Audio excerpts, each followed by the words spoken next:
तुमच्याकडे पावसाळा सुरू झाला की नाही? आमच्याकडे तर नाही झालं, आमच्याकडे उन्हाळाच आहे. सकाळी सकाळी छान असा ब्रेकफास्टची तयारी करायची होती. आज कच्च्या केळ्यांचे बटाटे वडे करायचे होते. त्याची रेसिपी आज तुमच्याबरोबर झटपट शेअर करते.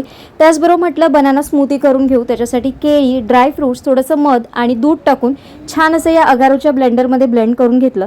आणि ना याला ना अशा 2 ॲडिशनल लीड देखील येतात, ज्याच्याने तुम्ही हे इझिली तुमच्या ऑफिसमध्ये किंवा मग फ्रीजमध्ये स्टोअर देखील करू शकता. आज बटाटे वडे करायचे होते, त्याच्यासाठी म्हटलं जी छान अशी ना खोबऱ्याची चटणी खूप छान लागते, तर ती देखील वाटून घेतली. नंतर ही कच्ची केळी 10 मिनटं मी वाफवून घेतली, ती छानपैकी ना किसून घेतली. आता याला ना तडका द्यायचा, ज्याच्यामध्ये तुम्ही कढीपत्ता, मिरची, थोडंसं हिंग, थोडीशी हळद, मीठ असं टाकून सगळं एक मिश्रण तयार करून घ्यायचं. याचे ना बटाट्या वड्यांसारखे छान असे गोळे करून घ्यायचे.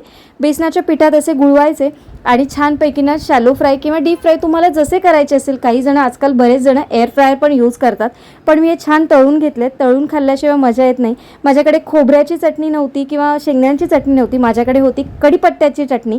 तर कढीपत्त्याची चटणी आणि हा बटाटा वडा मी एन्जॉय केला. आजचा व्लॉग इथेच एंड करते. उद्या एका छानशा व्लॉगमध्ये भेटते. Bye bye.